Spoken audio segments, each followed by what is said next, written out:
დიახ, ემანუელ მაკრონმა საქართველოში რუსეთის ჩარევებთან დაკავშირებით არჩევნების პროცესში უკვე მესამედ გააკეთა განცხადება. პირველად ეს მოხდა უნგრეთში, მეორედ როდესაც მიმართვა გაავრცელა უშუალოდ ბიძინა ივანიშვილის რეჟიმის მისამართით და მესამედ უკვე ელჩებთან შეხვედრის დროს ემანუელ მაკრონმა უფრო ცლად თქვა, როგორ ხედავს რუსეთის ჩარევებს საქართველოს საარჩევნო პროცესში და რომ რუსეთი ცდილობს გააძლიეროს აგრესიული პოლიტიკა საქართველოში არჩევნების კუთხით მოეწყოს დესტაბილიზაცია და ამ ყველაფერს ადგილი ჰქონდა 26 ოქტომბრის საპარლამენტო არჩევნებზე. ემანუელ მაკრონის ეს განცხადება ოპოზიციისთვის არის პრაქტიკულად აღიარება იმისა, რომ ეს არჩევნები ჩატარდა რუსული სპეცოპერაციით და ეს არჩევნები იყო რუსული სპეცოპერაცია და ოპოზიციამ მაკრონის გზავნილში გაიგოს შემდეგი განცხადება, რომ საფრანგეთის პრეზიდენტი, რომელიც არის ევროკავშირის ლიდერი სახელმწიფოს პრეზიდენტი, ევროკავშირთან ერთად თვალს არ დახუჭავს 26 ოქტომბრის არჩევნებზე, იქამდე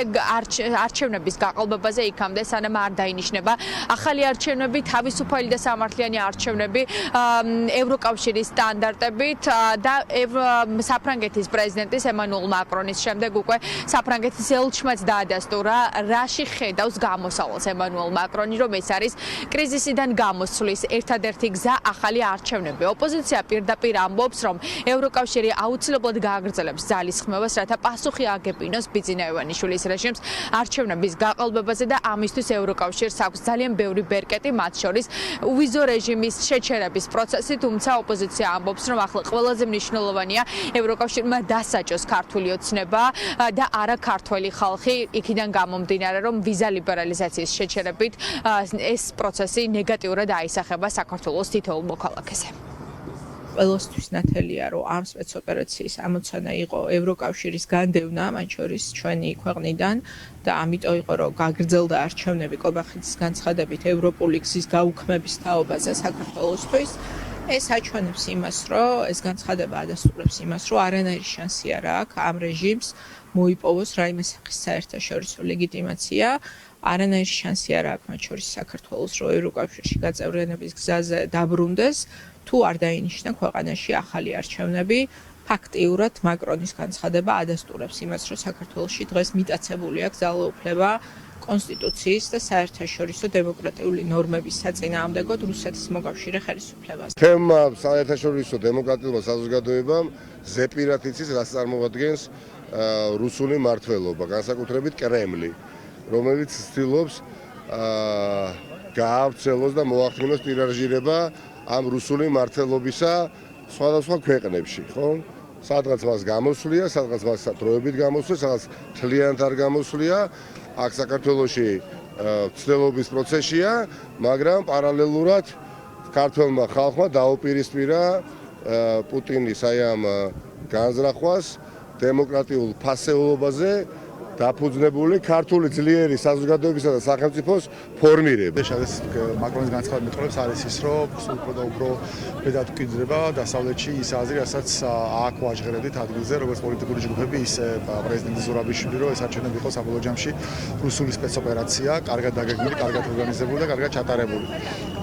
მათ შორის ისიც უნდა ითქვას, რომ სქემები, რომელიც გამოიყენეს, რაღაც ნაწილი გავშიფრეთ, რაღაც ნაწილის გაშიფრაზე დაგჭირდა საკმაოდ ბევრი დრო.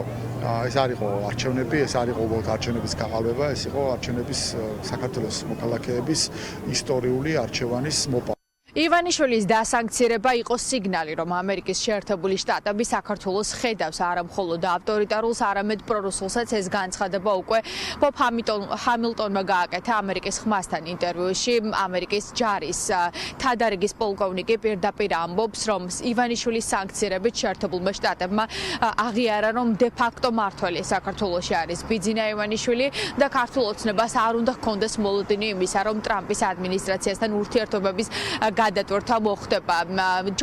ბობ ჰამილტონი პირდაპირ ამბობს, რომ ქართულ ოცნებას აქვს სრულ მოლოდინები პრეზიდენტ ტრამპთან დაკავშირებით. შესაძლოა პრეზიდენტმა ტრამპმა მისი თქმით რამდენიმე ასე ვთქვათ ქართული ოცნებისთვის სასარგებლო განცხადება სამომავლოდ გააკეთოს, თუმცა ჰამილტონი ამბობს, რომ ეს არ ნიშნავს იმას, რომ პრეზიდენტი ტრამპი თვალს დახუჭავს ქართულ ოცნებაზე, როგორც რუსეთთან, ირანთან და ჩინეთის მეგობარ პოლიტიკურ ძალასთან და და პასუხს არ აგებინებს იმის გამო, რაც ახლა საქართველოში თბილისის ქუჩებში ხდება, ამიტომაც ჰამილტონი ქართულ ოცნებას აფრთხილებს, რომ ცრუ მოლოდინები ტრამპის ადმინისტრაციის მისამართით ქართულ ოცნებას არ უნდა ჰქონდეს. ესა არასწორი გაგება იმის თუ როგორ მუშაობს ამერიკული სისტემა. დაგულისხმობენ მიიჩნევენ, რომ მთელი ძალაუფლება თეთრ სახლშია თავმოყრილი და პრეზიდენტი ტრამპი ან პრეზიდენტი ბაიდენი ყველაფერს გააკეთებენ რაც ენდომებათ და როგორც კი დონალდ ტრამპი დაიბრუნებს ძალაუფლებას, ყველაფერი რიგზე იქნება.